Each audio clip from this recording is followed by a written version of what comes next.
नमस्कार. मी डॉक्टर गीता अविनाश राशेनकर, सरस्वती मंदिर night college of commerce and arts Pune 2, Bajirao road या ठिकाणी आपलं नाईट कॉलेज आहे. आणि आपण कॉमर्सचे विद्यार्थी आहोत. कॉमर्स विभागामध्ये मी कार्यरत आहे आणि कॉमर्समधलाच बँकिंग अँड फायनान्स हा स्पेशल विषय आहे. आणि या स्पेशल विषयाच्या मध्ये बँकिंग फायनान्स हा विषयामध्ये आपण सेमिस्टर थर्ड म्हणजेच SYBCOMचं प्रथम सत्र, बरोबर आहे की नाही, यामध्ये भारतीय बँक प्रणालीची रचना अभ्यासणार आहोत. बँकिंग हा विषय अतिशय सोपा आणि खूप छान आहे.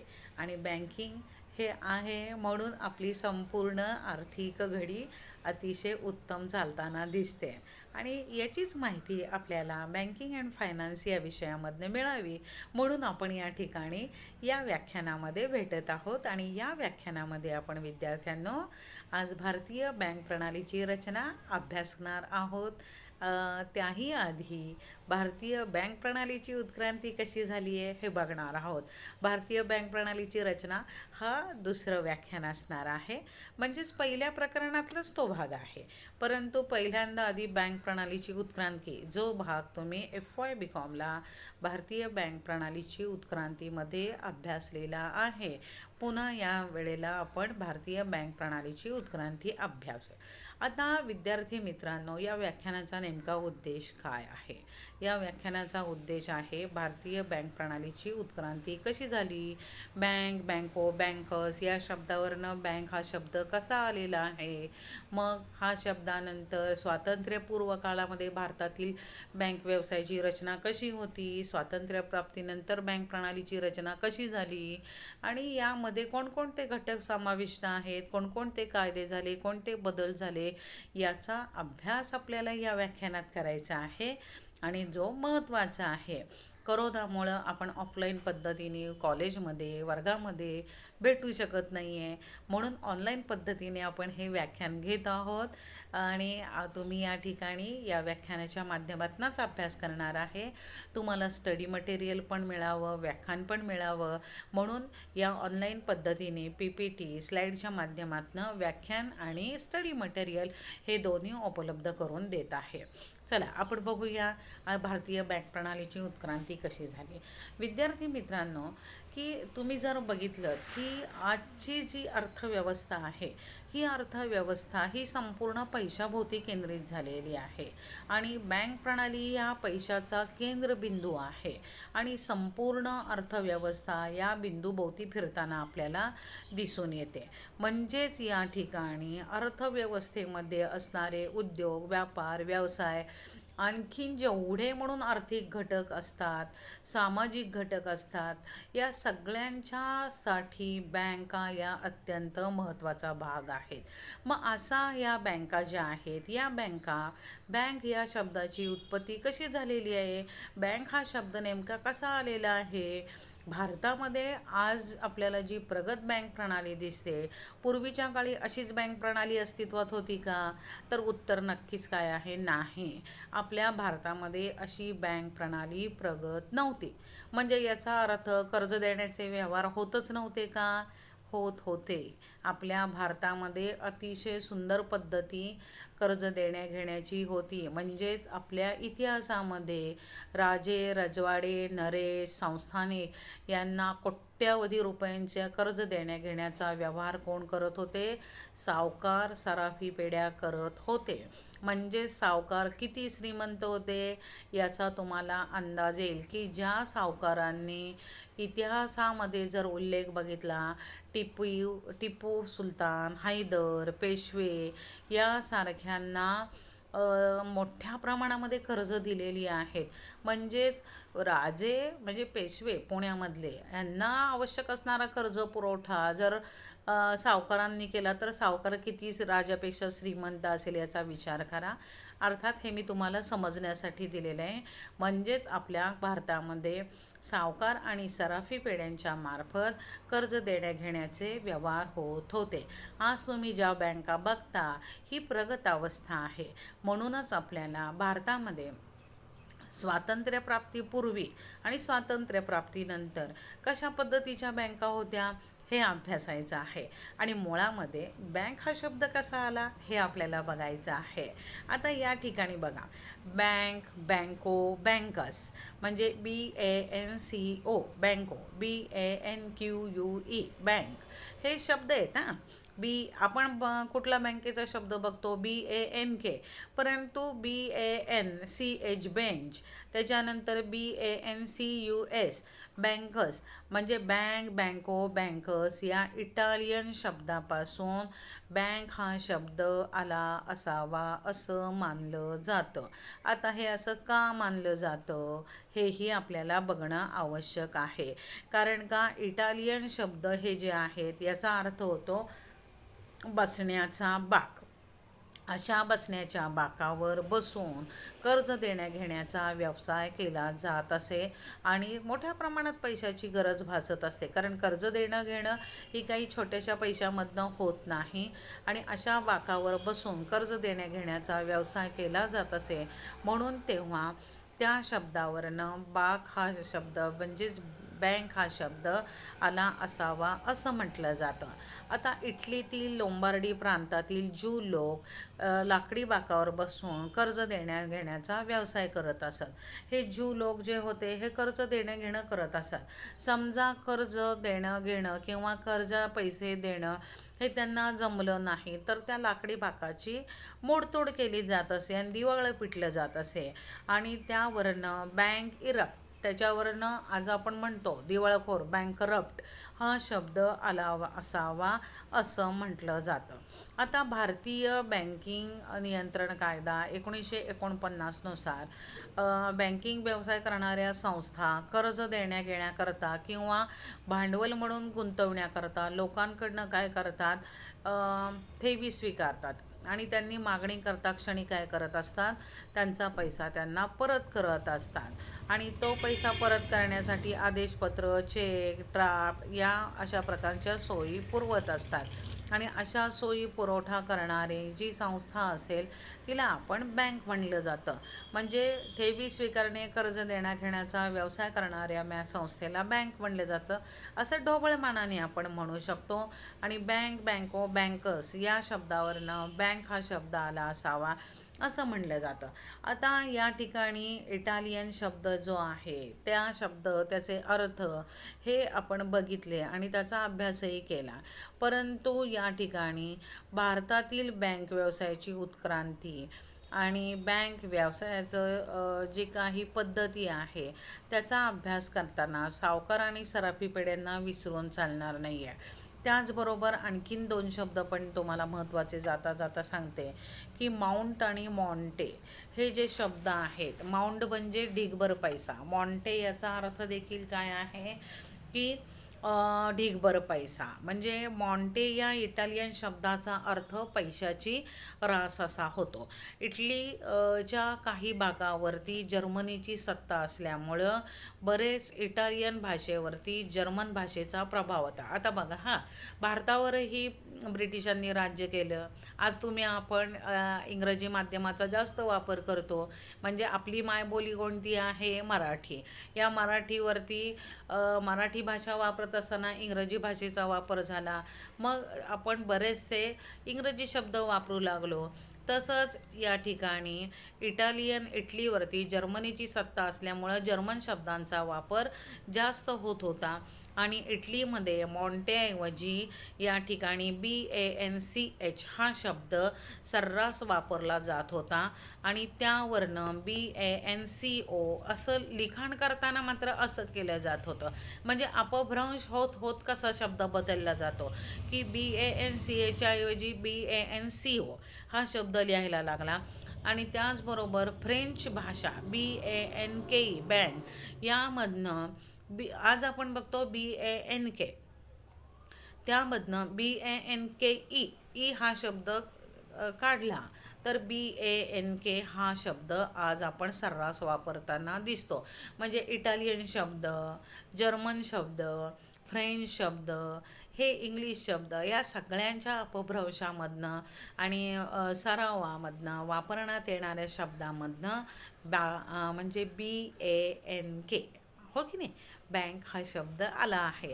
म्हणजे बँक शब्दाची उत्पत्ती कशी कशी होत गेली हे तुम्हाला यावरनं मला सांगायचं आहे. आणखीन एक सांगायचं की ट्रॅपेझाइट्स म्हणजे ग्रीकमध्ये बँक व्यवसाय करणाऱ्यांना ट्रॅपेझाइट्स असं म्हटलं जातं. या ग्रीक भाषेमध्ये याला बसण्याचा बाक असं म्हटलं जातं. म्हणजे बँक शब्दाची उत्पत्ती ट्रॅपेझाइट्स या शब्दापासून झाली आहे असं म्हटलं जातं. आपण पुस्तकामधनं अभ्यासतो, मग ट्रायपझाइट्स असू दे, माउंट असू दे, मॉन्टे असू दे, बँकस असू दे, कुठलेही इटालियन शब्द असू दे, जर्मन शब्द असू दे, ग्रीक असू दे, फ्रेंच असू दे, परंतु हे अभ्यासासाठी करायचं आहे आपल्याला आणि ती माहिती डोक्यामध्येही ठेवायची, लक्षात ठेवायची आहे. आपण येतोय तो कशावरती, या सगळ्यावरनं बँक शब्द आला असावा. आलं लक्षात. आता बँक शब्द आला असावा तर मग बँकेच्या नेमक्या व्याख्या काय असू शकतात. सर्वसामान्यपणे तुम्हाला मी सांगितलं की कर्ज देण्या घेण्याचा व्यवसाय करणाऱ्या संस्थेला बँक असं म्हणलं जातं. त्याच पद्धतीने या ठिकाणी प्राध्यापक सेअर्स, क्राउथर, पेगलर, हार्ट यांनी देखील वेगवेगळ्या, जॉन पॅगेट या वेगवेगळ्या लेखकांनी वेगवेगळ्या व्याख्या केलेल्या आहेत. आता म्हणजे मी जेव्हा शिकत होते तेव्हा मला क्राउथरची व्याख्याही आवडायची, प्राध्यापक सेअर्सची व्याख्या पण आवडायची. कारण का त्यामधनं जो अर्थबोध होतो ना तो खरंच होतो. आणि त्यामध्ये तर क्राउथरची व्याख्या आहे, बँक म्हणजे अशी व्यक्ती किंवा संस्था की स्वतःच्या आणि इतरांच्या कर्ज देण्या घेण्याचे व्यवहार पूर्ण करण्यासाठी कार्य करीत असते असं क्राउथर म्हणतो. तर प्राध्यापक सेअर्स यांच्या मते बँक अशी संस्था असते की जिच्या कर्जाचा स्वीकार इतर लोकांकडून आपापसातील देणी देण्या घेण्याचे व्यवहार पूर्ण करण्यासाठी केला जातो. आता क्राउथर आणि सेअर्सच्या व्याख्ये इतकंच महत्त्व आपला भारतीय बँकिंग नियमन कायदा 1949ला देखील तितकंच महत्त्व देते. कारण शेवटी ती आपली भारतीय बँकेची व्याख्या होती आणि तीही मला आवडायची, तुम्हालाही आवडेल. तर कर्ज देण्या घेण्यासाठी किंवा भांडवल म्हणून गुंतवणूक करण्यासाठी लोकांकडून मागणी करता क्षणी परत करावयाच्या आणि धनादेश, धनाकर्ष आदेश आणि इतर साधनांनी परत द्यावयाच्या अटीवर ठेवी स्वीकारणारी संस्था म्हणजे बँक होय. अशा बँकेच्या वेगवेगळ्या व्याख्या आहेत. त्याचबरोबर यांनी वॉल्टर लिपची व्याख्या पण खूप चांगली आहे. बँक म्हणजे अशी व्यक्ती किंवा संस्था की जी लोकांकडनं ठेवी स्वीकारते आणि मागता क्षणी धनादेशाद्वारे त्यांचे पैसे परत करते, जी साधी सहज सोप्या शब्दामध्ये येते. अशा या व्याख्या अत्यंत महत्त्वाच्या आहेत. आणि या व्याख्यांवरनं तुम्हाला विद्यार्थ्यांनो कळलं असेल की बँक म्हणजे काय आहे. आता आपण या ठिकाणी बघणार आहोत की भारतामध्ये स्वातंत्र्यपूर्व काळामध्ये सावकार आणि सराफी पेढ्या देखील अस्तित्वात होत्या. मग सावकारांची व्याख्या नेमकं काय, वर्गात असतो तर नेमकं मी तुम्हाला विचारलं असतं की सावकार म्हणजे काय, पण आता आपण ऑनलाईन आहोत, मीच तुम्हाला सांगते. कारण का सावकार आपण सिनेमामध्ये बऱ्याच वेळेला बघत असतो की एखादा असा सावकार असतो माणूस आणि तो त्याच्या मागं 2-4 जण भालदार चोपदार चालल्यासारखे असे दिप्पाड अशी माणसं असतात.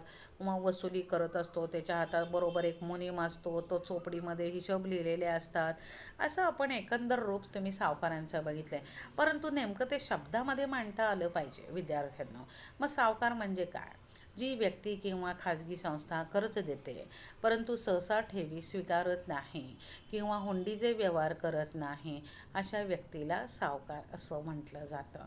आता या सावकाराचा प्रमुख व्यवसाय हा बँक व्यवसाय नसतो किंवा कर्ज देणे किंवा सावकारी करणं हा त्याचा व्यवसाय असतो. बँकिंग व्यवसायाशी म्हणजे आजच्या पद्धतीने बँक व्यवसाय करत नाही. त्यांची कर्ज देण्या घेण्याची पद्धत, हिशोब ठेवण्याची पद्धत अतिशय वेगळी असते. कारण चक्रवाढ व्याज पद्धतीचा वापर सावकार करतात, हे लक्षात घ्या. म्हणून सावकारी पाश एकदा गळ्याला लागला तर तो लवकर सुटत नाही. सावकारामध्ये व्यवसाय करणारे सावकार आणि बिगर व्यवसाय करणारे सावकार असेही प्रकार पडतात. व्यवसाय करणारे सावकार हा पासून मिळणारा व्याजाचा वर ते सावकार उदरनिर्वाह करत असतात, म्हणजे त्यांचा पेशा सावकारी असतो. आता बिगर व्यावसायिक सावकार आहेत ते सावकार शेती व्यापार यासारख्या व्यवसायाबरोबर कर्ज देण्याघेण्याचा व्यवसाय करतात आणि त्याला पूरक व्यवसाय म्हणून कर्ज देण्याची पद्धती सोपी असते. कारण का कुणी ठेवी द्याव्यात स्वीकाराव्यात म्हणून ते कुठलाही आग्रह करत नाहीत किंवा ठेवी मिळाव्यात यासाठी ती चौकशीही करत नाहीत. फक्त विनाविलंब कर्ज देणे, म्हणजे तुम्ही एखाद्या अगदी मध्यरात्री देखील त्यांच्याकडं त्यांच्या घराचा दरवाजा ठोठावलात की मला कर्ज पाहिजे, तरीही सावकार दरवाजा उघडून बाहेर येतो. तो त्याला त्या गावातल्या लोकाला ओळखत असतो, किती पाहिजे एवढंच विचारतो आणि त्या पद्धतीने तो त्याला पैसे देतो. तुला कर्ज कशाला हवं आहे, का हवं आहे, किती हवं आहे, काही नाही. फक्त एका कोऱ्या कागदावरती मात्र त्याचा सही किंवा शिक्का किंवा अंगठा उमटवून घ्यायला तो विसरत नाही आणि परत म्हणतो, जा आता सध्या तुझं जे काम आहे ना ते पूर्ण कर, मग आपण हिशोब बघू. आणि कर्जदाराला पैशाची गरज असते, तो कर्ज घेऊन परत येतो. त्याला एवढंच माहीत असतं की सावकाराने आपल्याला कर्ज दिलं. हे लक्षात घ्या. सराफी पेढीवाले म्हणजे नेमकं काय? सराफी पेढीवाले जी व्यक्ती किंवा संस्था पैसा कर्जाऊ देते, ठेवी स्वीकारते आणि त्यांचे व्यवहार करते, अशा व्यक्तीला किंवा संस्थेला सराफी पेढीवाले असं म्हणतात. भारतामध्ये मुलतानी श्रॉफ, मारवाडी, सिंधी हे लोक सराफी पेढीचा व्यवसाय करतात. सावकार फक्त कर्ज देतात, परंतु सराफी पेढीवाले ठेवी स्वीकारून कर्ज देतात.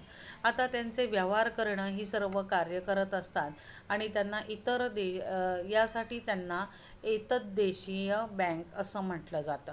सराफी पेढीवाल्यांना ग्रामीण व शहरी बँक व्यवसाय करणारे व इतर बँक व्यवसाय करणारे, जुन्या पद्धतीने आधुनिक पद्धतीने व्यवसाय करणे असे वर्गीकरणही यामध्ये केलं जातं. व्यापारी व सहकारी बँकांच्या विकासामुळे म्हणजे हे सराफी पेढीवाले यांचं महत्त्व जरा कमी झाले. परंतु विद्यार्थ्यांना एक लक्षात घ्या, आजही सावकारांचं आणि सराफी पेढ्यांचं कर्ज देण्याचं प्रमाण जबरदस्त आहे. आजही लोक सावकारांकडं कर्ज घ्यायला जातात. कारण का, ज्यांच्याकडं उत्पन्नाचं कुठलंही साधन नाही आहे किंवा माध्यम किंवा पुरावा नाही आहे, परंतु तरीही ते दैनंदिन ते पैसे कमवत असतात, एकमेकांना गावामध्ये ओळखत असतात. अशा व्यक्तींना सावकार आजही व्याजाने कर्ज देतो. आता आपण बघणार आहोत भारतातील स्वातंत्र्यपूर्व काळात असणारी बँकांची स्थिती कशी होती. आता प्रतिनिधीगृहांची स्थापना 17व्या शतकाच्या व्यापाराच्या हेतूने झालेल्या या बँका आहेत आपल्याला दिसून येतं. म्हणजे प्रतिनिधीगृह स्थापन झालेली आहेत. ईस्ट इंडिया कंपनीला व्यापारासाठी लागणाऱ्या पैशाचा पुरवठा सुरुवातीच्या काळामध्ये भारतातील सावकारांनी आणि सराफी पेढेवाल्यांनी केला होता. म्हणजे महत्त्व बघा तुम्ही, की जे ब्रिटिश अतिशय उत्तम रीतीने बँकिंग व्यवसाय करत होते, ते जेव्हा ईस्ट इंडिया कंपनीची स्थापना इथं केली तेव्हा त्यांनाही सावकार आणि सराफी पेढीवाल्यांबरोबरच व्यवहार करावे लागले होते. परंतु त्यांना प्रगत असणारी माहीत असणारी बँक व्यवसाय पद्धती आणि सावकारांची बँक व्यवसाय पद्धती, कर्ज देण्याची पद्धती, भाषा या अनेक अडचणींमुळं त्यांनी ब्रिटिशांनी म्हणजे ब्रिटिशांना सावकारी पद्धत पटली नाही, सावकारांना ब्रिटिश पद्धत पटली नाही. भाषेचा अडसर होताच, परंतु तरीही सुरुवातीच्या काळामध्ये सावकारांनीच त्यांना वित्तपुरवठा केलेला आहे. परंतु ब्रिटिशांना ही पद्धत नेहमीची सरावातली नसल्यामुळं या ब्रिटिशांनी प्रतिनिधीगृहांची स्वतः स्थापना केली आणि प्रतिनिधीगृहे ईस्ट इंडिया कंपनीला आवश्यक असणारा जो भांडवल पुरवठा होता तो करत होते. नंतर त्यांनी धान्याच्या व्यापाराला कर्ज देण्यास प्रारंभ केला, स्वतःचे कागदी चलन निर्मिती केली, तसंच ते ठेवी स्वीकारू लागले. म्हणजे हळूहळू टप्प्याटप्प्यांनी ब्रिटिशांनी आपले पाय रोवायला सुरुवात केलेल्या आहेत. लगेच कुठलंही त्यांनी आले आणि बँक स्थापन केली, आले आणि उद्योग केलेत नाही. कुठलीही चाल ही स्लोली पद्धतीने केली जाते, लक्षात ठेवा. म्हणजे 1770मध्ये कलकत्त्यामध्ये पहिली हिंदुस्तान बँकेची स्थापना झाली. तुम्हाला हे MCQमध्ये परीक्षेला येऊ शकतं. 1832मध्ये ही बँक बंद झाली आणि 1813 व 14 म्हणजे साधारणतः 1813 ते 14 या काळात प्रतिनिधी संबंधित अनेक बँका स्थापन झाल्या. परंतु अयोग्य व्यवस्थापन पद्धती, सट्टेबाजीचे व्यवहार, पैशाचा गैरवापर यामुळे अनेक बँका बंद पडल्या. आता आपण जाणार आहोत इलाखा बँकांच्या स्थापनेकडं. विद्यार्थ्यांनो, इलाख्याच्या ठिकाणी स्थापन झालेल्या बँकांना इलाखा बँका असं म्हणलं जातं. इलाखा याचा अर्थ मुख्यालय. आता इलाख्याच्यात कर्जपुरवठा करण्यासाठी या बँकांची स्थापना केली.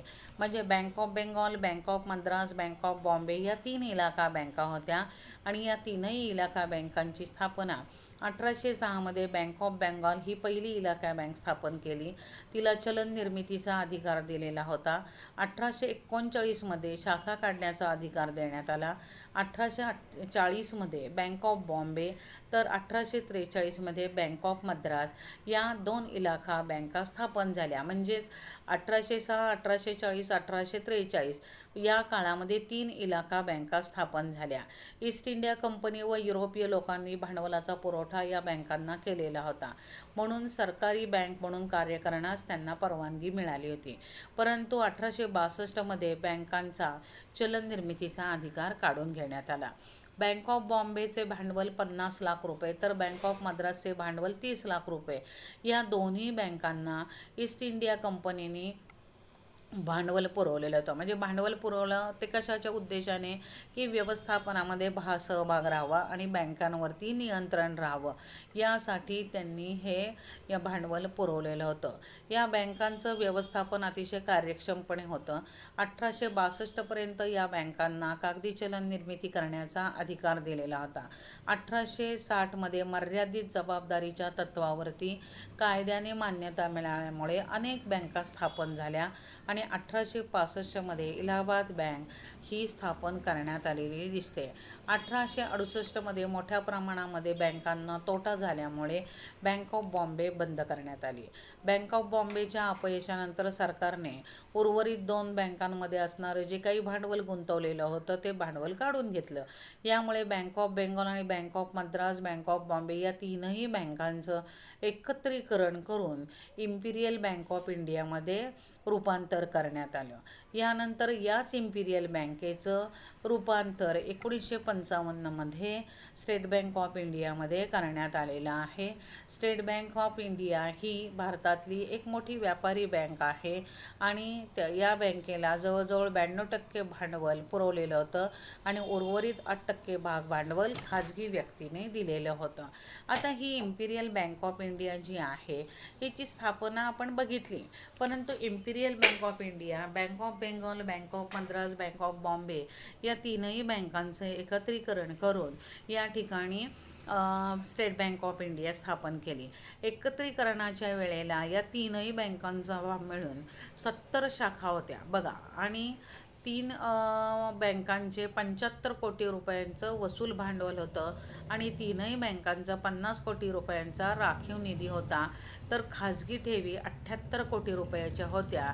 अशा या इम्पिरियल बँक ऑफ इंडियाचं 1955मध्ये स्टेट बँक ऑफ इंडियामध्ये रूपांतर केलेलं आहे.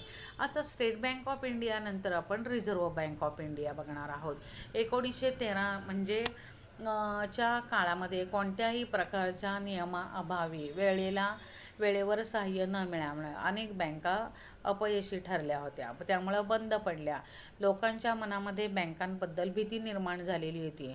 त्यामुळं तसंच 1927 साली हिल्टन यंग कमिशनने भारतामध्ये एक मध्यवर्ती बँक असावी असंही मागणी केलेली होती.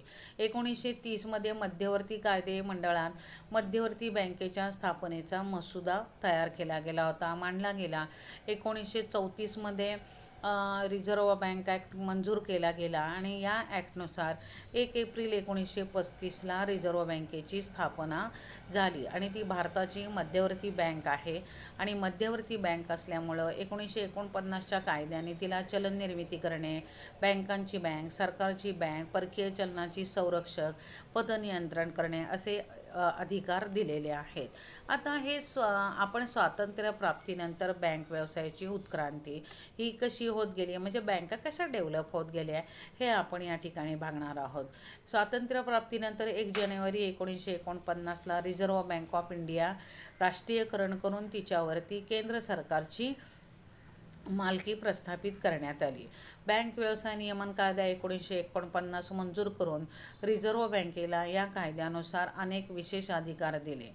त्याच्यानंतर आहे 8 मे 1955 रोजी इम्पिरियल बँकेचं राष्ट्रीयकरण करण्यासाठी स्टेट बँक कायदा मंजूर करण्यात आला आणि 1955ला 1 जुलै 1955 रोजी याचं इम्पिरियल बँकेचं राष्ट्रीयकरण करून स्टेट बँक ऑफ इंडियामध्ये रूपांतर करण्यात आलं. आता 10 सप्टेंबर 1959 रोजी स्टेट बँक ऑफ इंडिया तिच्या संलग्न बँक कायदा मंजूर करण्यात आला आणि या कायद्यानुसार विविध संस्थांमध्ये ज्या बँका होत्या त्या स्टेट बँकेशी संलग्न करण्यात आल्या. म्हणजे state bank of Jaipur, state bank of Indore, state bank of Hyderabad, state bank of Patiala, state bank of Saurashtra अशा या बँका आहेत. म्हणजे ही संस्थानं होती, संस्थानांच्या राजांनी या बँका काढल्या होत्या म्हणून त्यांना ते नाव होतं. परंतु या सगळ्या बँका या स्टेट बँक ॲक्टनुसार संलग्नीकरणानुसार स्टेट बँकेशी जोडल्यामुळं तिला सबसिडरी बँक्स ऑफ SBI असं म्हटलं जातं. आता यानंतर सामाजिक नियंत्रण.